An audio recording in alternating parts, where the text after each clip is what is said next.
He looked at you with eyes that were absolutely piercing, not hostile, just real sincerity that said this man is unusual. He was small, even by Vietnamese standards.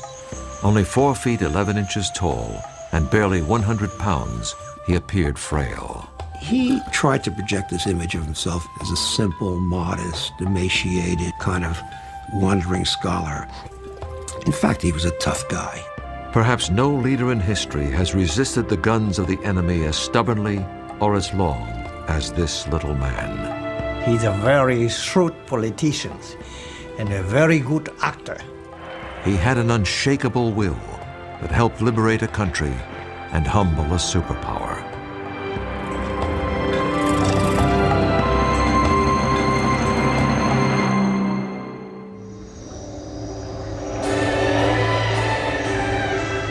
In the late 19th century, Indochina was France's most valuable colony. The French made huge amounts of money with rubber and rice exports, especially from the territory now known as Vietnam. Unfortunately, the native people received little or no benefit of this wealth. They had few rights within their own country and little hope for a better life. Life was only slightly better for the family of Ho Chi Minh. What we do know about his family generally is that they were upper class or gentry, as were all the communist revolutionaries. Ho Chi Minh's father, Huynh Sinh Soc, came from the village of Kim Lien in Nghệ An, a poor province in central Vietnam. On May 19, 1890, his wife gave birth to their 3rd child and their 2nd son. He was named Nguyen Sinh Kung, but would one day be known around the world as Ho Chi Minh. When Ho turned 11, tragedy struck the family. While his father was away, his mother died shortly after giving birth to a 3rd son. You can imagine the effect this had. I mean, being faced with the fact that his father is away and his mother had died, and he was responsible for this, basically an infant. And when his father came back to Hue, he took him back to his home village. Ho Chi Minh's father served as a mandarin or local official and spent a great deal of time away from home. Fortunately, relatives and family friends helped take care of Ho and his brother and sister. Initially, Ho's early education was in the traditional study of Chinese characters and Confucian philosophy. But in his early teens, his father apparently became convinced that for his sons to succeed, they needed a French education. He sent both of them to a preparatory school run by the imperial regime in such a way as to instruct the students in the French language and French culture.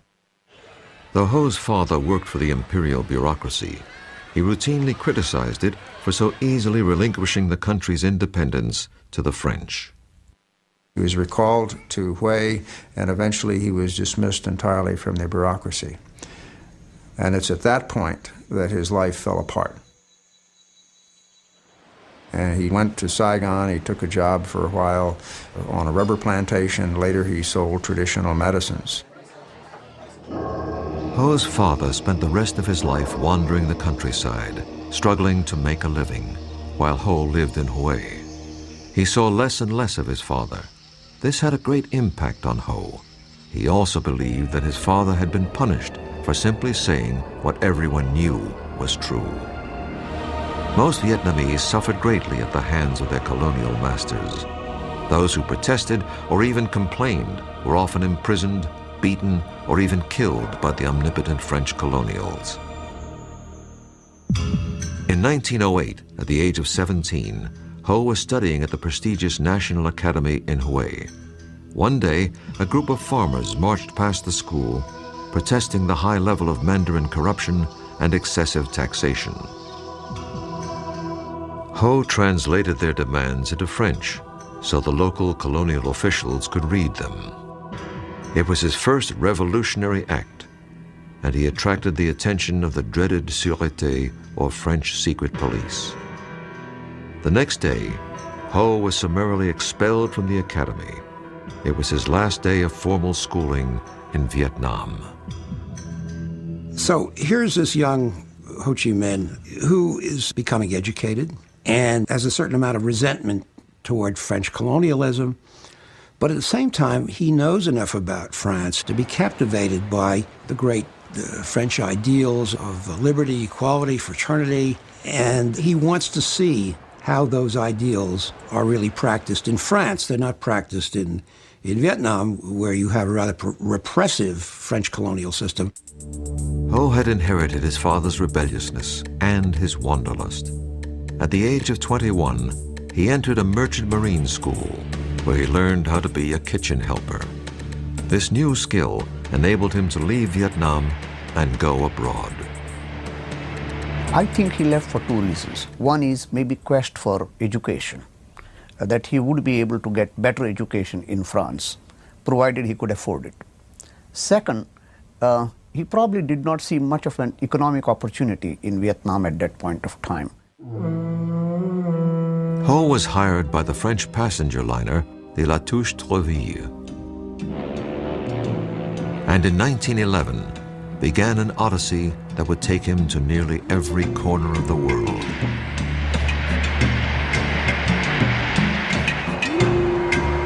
Over the next few years, he saw the terrible impact of colonialism on many other countries.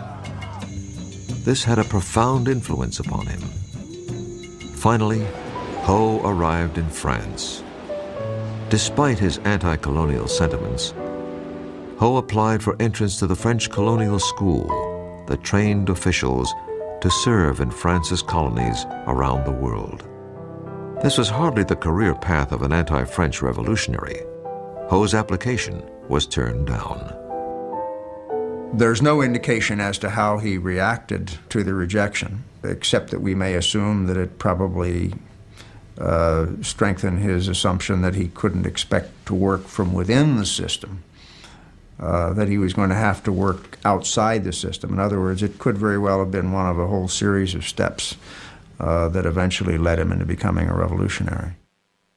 Ho wandered around France for a year or so. He supported himself with a variety of odd jobs, including gardening and dishwashing. He went back out to sea between 1911 and 1917, traveling to Africa, South America, and even the United States. On one trip, he reportedly jumped ship in Boston and made his way down to New York City. I mean, here he is seeing, as it would be to any kid from this faraway place, the skyscrapers, the highways, taking the subway up to the Bronx, taking the ferry to Hoboken. He was absolutely dazzled by the Statue of Liberty and everything it represented. While working as a dishwasher in New York's Chinatown, Ho was amazed to learn that immigrants in the U.S. were entitled to legal rights that the Vietnamese weren't allowed to have under the French in their own country. He said, I was with the lowest labor types in New York. There were blacks, there were Chinese, and they weren't quite as well treated as the Anglo-Saxons. But he said, you know, they could all vote. And this impressed him tremendously. Shortly before the start of World War I, Ho left America and sailed to England. He found work in the kitchen of the famous Carlton Hotel under the legendary French chef Escoffier. Escoffier is very impressed by Ho because Ho speaks French, because he's very courteous, and eventually is promoted to being the assistant pastry chef. While in London, Ho had met many other passionate anti-colonialists from places like India, Africa, and Ireland. These contacts rekindled Ho's own nationalist notions. He rededicated himself to liberating his homeland. In 1917, he decided to forego a promising career as a pastry chef and move to Paris. He would learn how to become a revolutionary.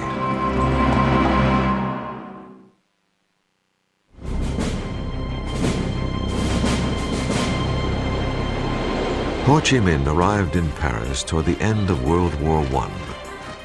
There was a large Vietnamese community living there, but more important, This was where the decisions that affected colonial Vietnam were made. Ho was determined to help change French policy toward his country. But first, he wanted to experience Paris.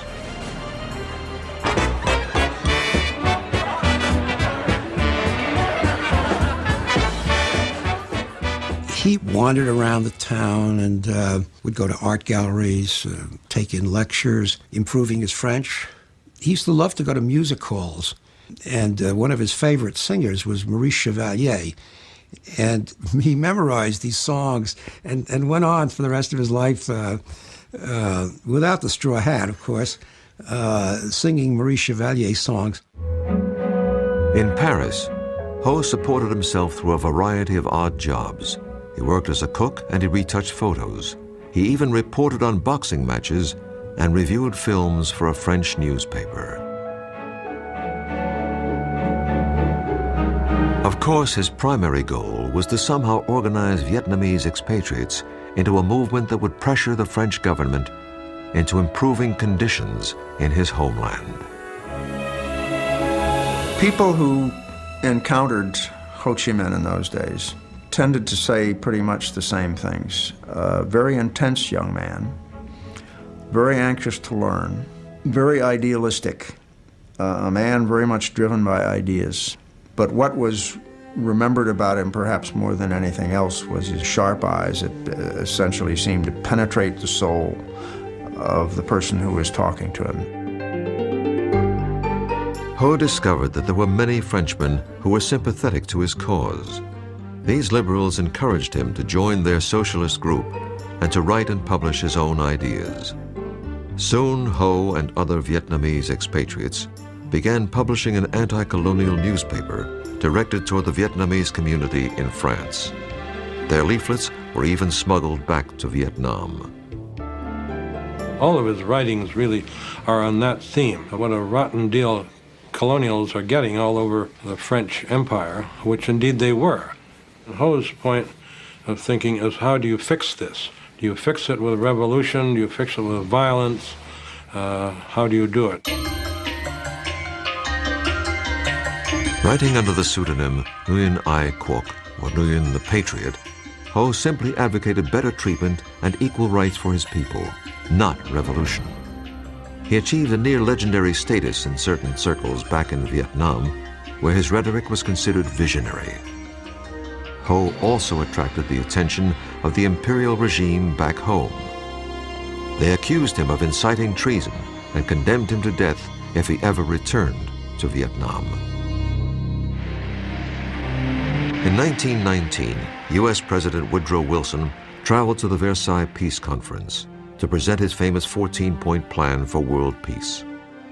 Ho and his associates discovered that one of Wilson's key points was that all nations deserve the right to self-determination.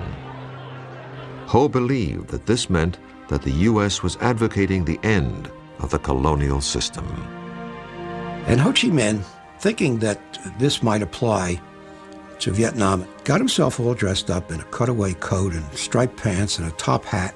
And he went out to Versailles carrying with him a document that he had written, which was a kind of inventory of various cases of French repression in Vietnam. And his idea was to give this to Wilson so that the United States would then exert pressure on France. Well, he got very rudely rebuffed when he tried to go in to see Wilson or even deliver this. Ho had believed that President Wilson would be sympathetic to Vietnam's plight. He was greatly disappointed that he was unable to present his case. This forced him to look elsewhere for help. A socialist showed Ho a paper that had been written by Vladimir Lenin. In it, the Soviet leader wrote that one of the keys to the spread of communism was the liberation of all colonies. The Russians wanted to end colonialism not because they loved the people who were under colonial rule, but for their own selfish interests. They wanted to weaken the Western powers. But regardless of what their motivation was, they were the only power at the time to advocate it and to actively want to offer help. And it's at that point, as he basically points out, that he determined to become a follower of Lenin, not because he had any understanding of Marxist ideology, but because he loved the strategy that Lenin had set forth as a means of liberating the colonial peoples. In 1920, Ho became one of the founding members of the French Communist Party. He was 30 years old. He had become a great propagandist while living in Paris, but he wanted to learn how to turn rhetoric into revolutionary action. He believed there was really only one place to learn this craft: Moscow. In 1923, Ho received an invitation to join the Comintern, the organization set up by the Soviets to export Marxism and Leninism around the world. He jumped at the opportunity. He disappeared from Paris, leaving his friends wondering what had happened to him. I think what drew Ho to Moscow, first and foremost, was nationalism, the desire to find help to liberate his country and his people. Ho became an important member of the Comintern. He now took his orders from Moscow. I always felt that Ho Chi Minh had very little time for Marxism as a philosophy, as a way of interpreting history. He had great admiration for Leninism and the techniques and the methods to be used. The rest of the world may have abhorred Lenin's tactics, but Ho was devoted to them. He believed that he had found the blueprint for liberating his homeland.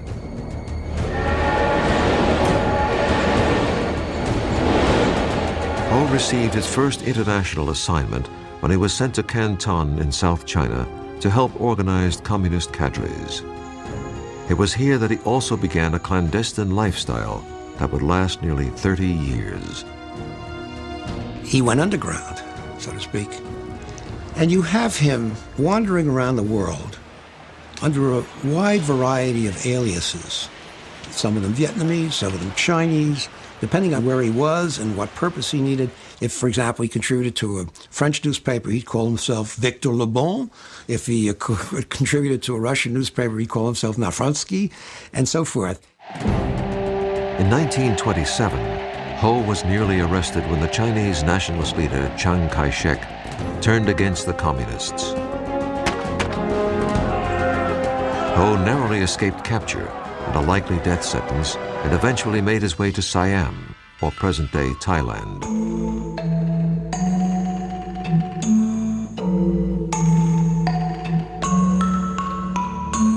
He avoided detection by agents of the Sûreté, or French secret police, via a clever ruse.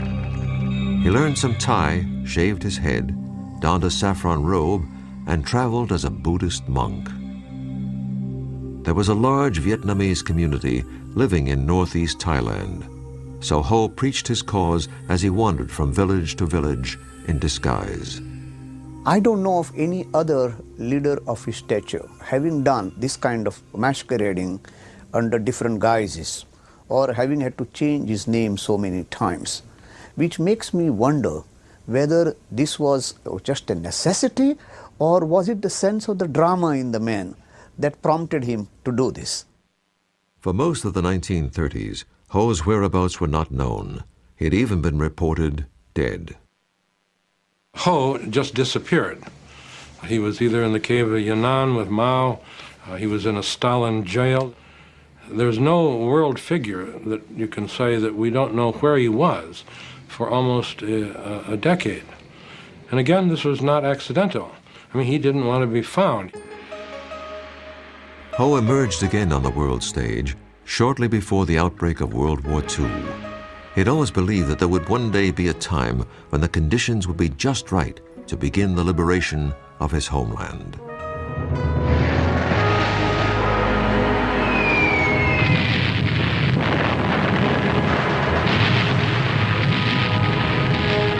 When France fell to Germany in the early months of World War II, and the pro-German Vichy government took over the colonial rule of Vietnam, Ho believed that the moment had arrived. In early 1941, he slipped across the Chinese border and into the jungles of North Vietnam. Incredibly, this was the first time Ho had set foot in his homeland in over 30 years. He was armed only with his ideas, but he was determined to lead a revolution, to liberate his country, or to die trying.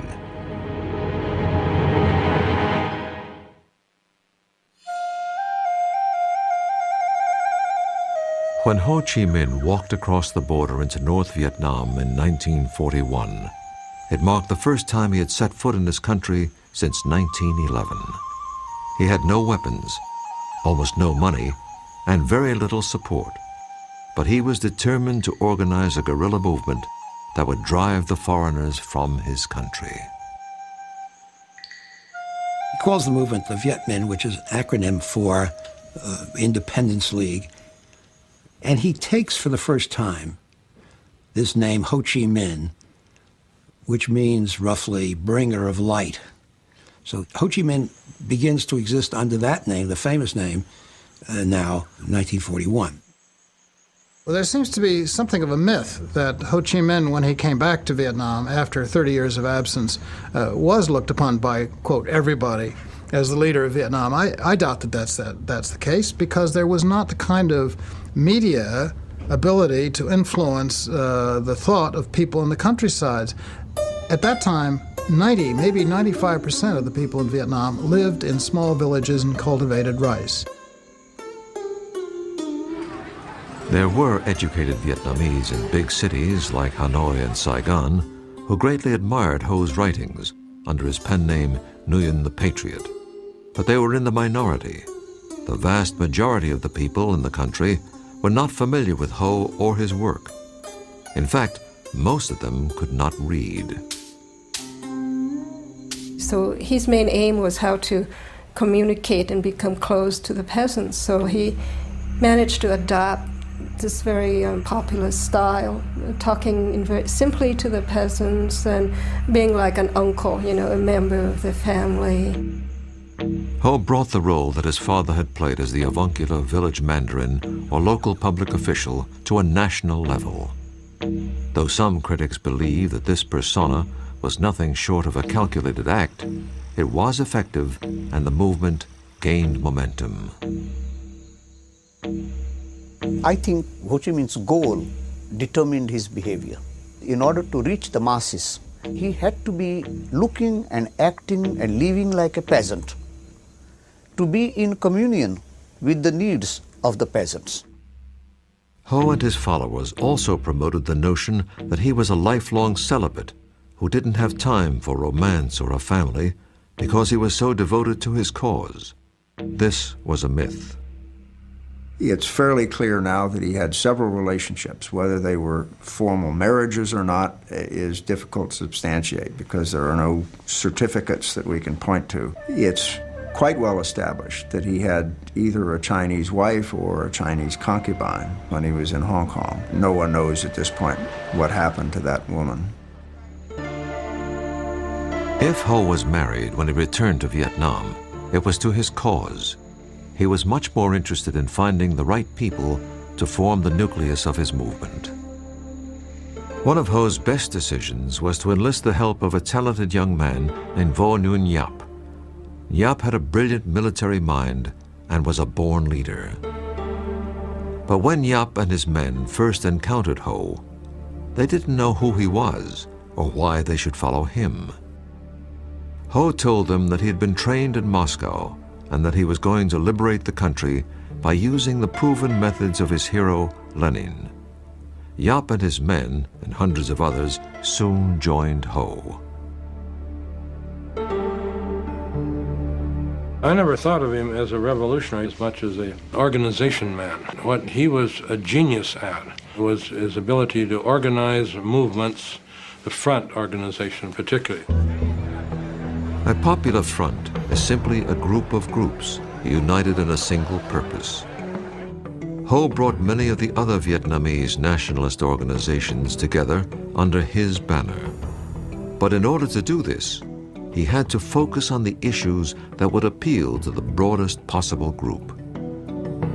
One was the issue of national independence, and the other was what might loosely be called social justice, which would mean land reform, better working conditions, democratic rights, and things of that type.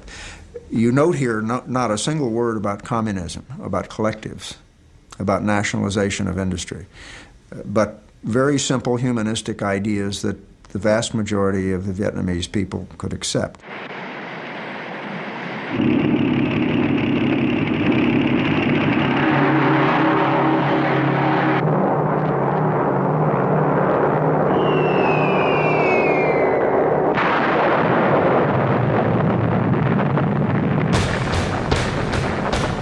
On December 7, 1941, Japan bombed the U.S. fleet at Pearl Harbor, Hawaii, and then launched an all-out attack against the British and Dutch colonies of Southeast Asia. Within weeks, Hong Kong, Malaya, Singapore, and Indonesia had all fallen to the Japanese Empire. The Japanese called off their attack on French Indochina when the local pro-Nazi Vichy colonial administration agreed to collaborate with Japan, Germany's Axis partner. Ho could very well have said, okay, I will side with the Japanese because they're like Asians. But he came to the conclusion, very wisely, the Japanese are no better than the French. They're both aliens. Neither one of them is going to do us any good. Ho Chi Minh traveled to South China. Since the Chinese were also fighting Japan, he believed that he could get some military aid from the nationalist Chinese. To his surprise, he was arrested by the local authorities because he was a communist. Ho was thrown into prison. He kept a journal, writing mostly in the Chinese of his youth, in hopes of converting his captors to his point of view. In one poem he wrote, "My heart travels 1,000 miles toward my native land. Innocent, I have now endured a whole year in prison. Using my tears for ink, I turn my thoughts into verse." Ho's health deteriorated as the months passed. He had to find a way out of prison, or he would never live long enough to liberate Vietnam.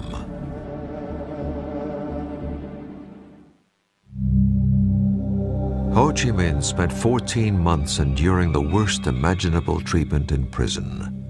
As the war worsened for the Chinese, Ho convinced his captors to release him so that he could gather intelligence on the Japanese. He was released in 1943 and walked all the way back to his old base in North Vietnam. His compatriots were stunned. They thought he had died. Once again, he became the leader.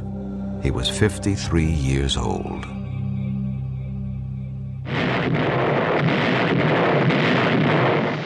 After the U.S. entered the war against Japan, Ho believed that getting American help was essential to Vietnam's future independence. When an American pilot was shot down in North Vietnam, he was brought all the way back to his base in China by Ho.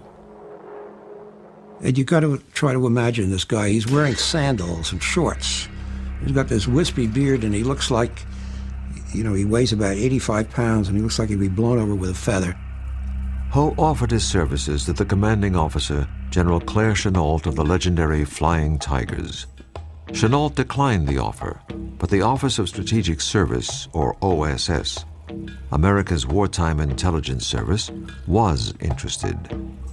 They believed that Ho could help them rescue downed pilots, and more important, furnish intelligence information on the Japanese.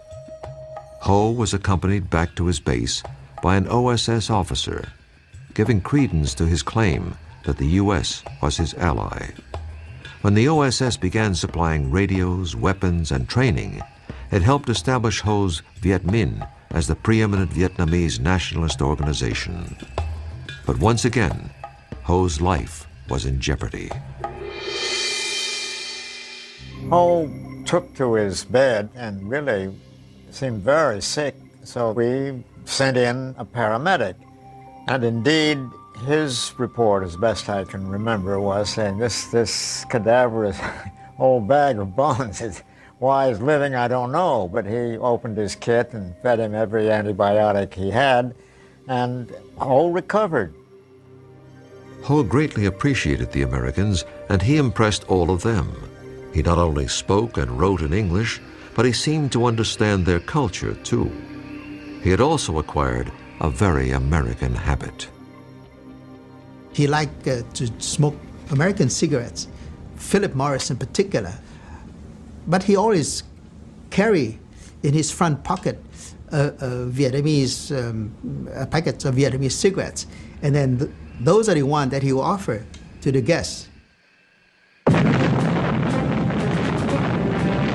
In August of 1945, 2 atomic bombs brought the war to a rapid conclusion. When Japan surrendered, there was really no one in control of Vietnam. Ho moved quickly into the gap. With General Vo Nguyen Giap leading his guerrilla forces, they took control of the north. That must have been an electrifying experience for the masses, and they must have felt that this was the moment. On September 2nd, 1945, nearly 500,000 people attended a huge rally in Hanoi. Ho gave an independence speech that began with the words, "We hold these truths to be self-evident, that all men are created equal, that they are endowed by their Creator with certain inalienable rights, and that among these are life, liberty, and the pursuit of happiness." He quoted directly from Declaration of Independence, and maybe what he was doing was flattering United States so that they could be on his side. He was disarming his opponents by saying that he was not going for Marxist revolution, he was only going for plain, simple independence for his country. He'd admit to being a communist. He said, you know, my purpose is to free up Indochina. I'm not doing anything different than you did in 1776. You managed to deal with it pretty well, and that's all I'm trying to do now. Do you have any problem with that? Ho had no illusions about the tenuous nature of Vietnamese independence. In perfect English, he wrote a letter to his OSS contacts stating, "The war is won, but we small and subject countries have no share, or very, very small share, in the victory of freedom and democracy. Probably, if we want to get a sufficient share, we have still to fight."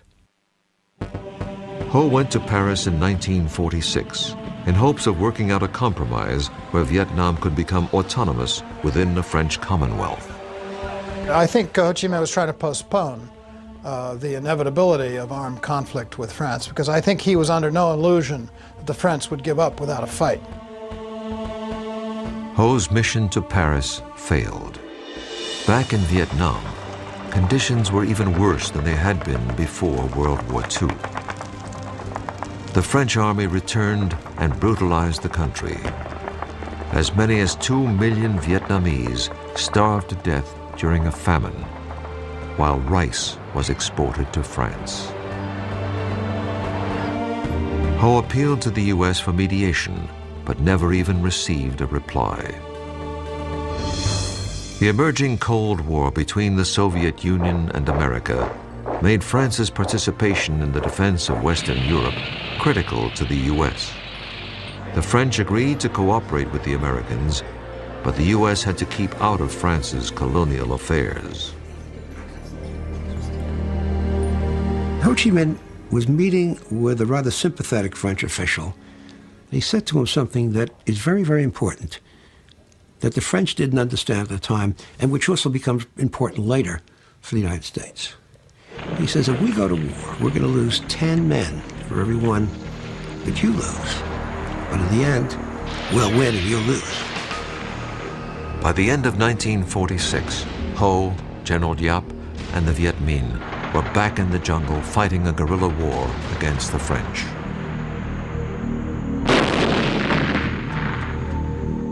Initially, it seemed unlikely that the Viet Minh would have any hope in defeating the French. But by 1954, the French were desperate to end the bloody guerrilla war that seemed to have no end in sight. The French decided to spring a trap for the Viet Minh at a place called Dien Bien Phu. They believed that the ensuing battle would end the Indochina War. It did end the war, but in a way they could never have imagined.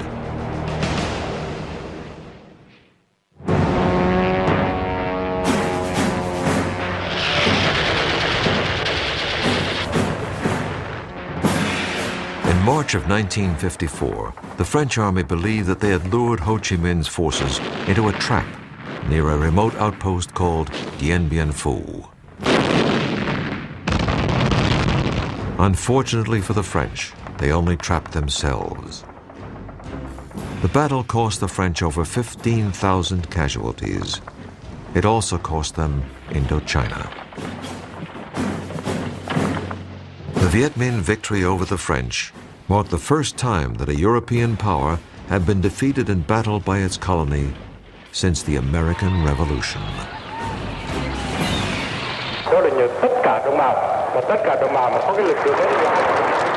Ho's leadership and tenacity contributed greatly to the victory, as did the aid of a powerful new ally, the Red Chinese. Ho tried to play down the Chinese Communist support.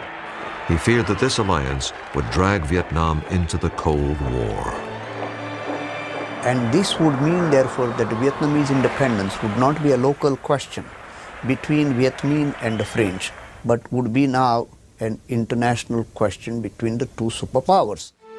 Despite the victory at Dien Bien Phu, Vietnam's fate would ultimately be decided at a peace conference in Geneva. Both the Soviet Union and Red China urged Ho to accept the terms of the Geneva Peace Agreement, which divided the country in half at the 17th parallel. It took all of Ho's political skill to get his colleagues to accept the compromise. After 1954, Ho and the Communists concentrated on building a socialist state in the North. They implemented a land reform program modeled after the one created by Mao in China. And it was a very brutal program. Lots of landowners were executed. It was very corrupt in many cases. The story is that Ho Chi Minh actually realized this thing had gotten out of hand and apologized for it, but of course it was too late. These people had been killed. The North did not have the only repressive government in Indochina. The U.S. helped install an anti-communist dictator in the South named Ngo Dinh Diem. Diem was not popular with his countrymen. In the Geneva Peace Treaty, Ho had been promised an end to foreign intervention and nationwide elections, which he most certainly would have won. Diem and his U.S. backers did not allow the elections to take place. By 1960, an anti-Diem resistance movement engulfed the South in a guerrilla war.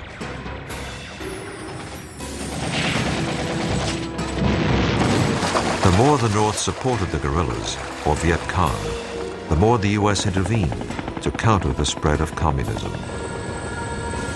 Just as Ho had feared, Vietnam had become the key battlefield of the Cold War. We had this idiotic idea that communism was a monolith, that all communists were the same, and Ho was part of that monolith. But there's a lot of evidence that he wasn't. If only we had come to the point where we'd say, okay, he's a communist, but he's our communist, you know? By 1966, the Vietnam War was in full swing. By now, Ho was 76 years old and probably not involved in the day-to-day conduct of the war. But he was still the prime source of inspiration to the Vietnamese people to fight on, no matter the cost. Ho Chi Minh died on September 2nd, 1969, at the age of 79. Though it would be almost 6 more years before the final Vietnamese victory, most of Ho's countrymen believed that he was the one most responsible for the liberation and unification of Vietnam. Today, Ho Chi Minh's legacy is as controversial and complex as the man himself. There is On the one hand, the image of Ho Chi Minh as the patriot, the leader of his country's struggle for national liberation, the man of simple tastes, a man who is almost more a Confucian than he is a Marxist or a Leninist. The other image of Ho Chi Minh is as an international communist agent, the head of a repressive regime which carried out policies deeply repugnant to many Vietnamese. I think you got to deal with the dual character of this man. At the same time that you have this image of the kindly, wispy, emaciated, frail Ho Chi Minh, you got to remember underneath that is a really tough figure, absolutely dedicated, absolutely relentless. The ends were always more important than the means to Ho Chi Minh. But some critics believe that the communist economic and political system that he left behind was too high a price for independence and unification. Ho Chi Minh said in 1945, they would like to have Vietnam independence, freedom, and happiness. And from the three slogans, what is left right now? Independence, yes, but what does it mean without having freedom and happiness? There's no doubt that the communists under Ho often brutally eliminated their political opponents. But Ho's role in this is not clear. Ho was the leader at the time, and errors did take place, so he should take some of the blame. I think he was a very driven man, a man driven by the cause that he believed in. As a young man, Ho dreamed of changing the lives of the Vietnamese people, but he probably never dreamed how much he would also change the United States. Ho Chi Minh hands the United States the first defeat in its history, in the longest war of its history. And in that respect, he should teach us a lesson, which is you don't get involved in wars in these places when you're up against enemies that are intensely, passionately nationalistic and are prepared to make these limitless sacrifices to win. Recent estimates of Vietnamese casualties since 1946 are placed at over 3,500,000 dead. This staggering number is a reflection of the steely determination of Ho Chi Minh and the Vietnamese people. Ho Chi Minh's enduring legacy in terms of his image and the way he is seen around the world, I think probably he's remembered perhaps more than anything else as the leader of probably the most successful movement for national liberation that we've seen in our century. Ho Chi Minh accomplished an incredible feat in helping to free his country and unite it despite the opposition of France and the United States. This achievement required the efforts of a man who was part Lenin, part Gandhi, part Confucius, and all Vietnamese.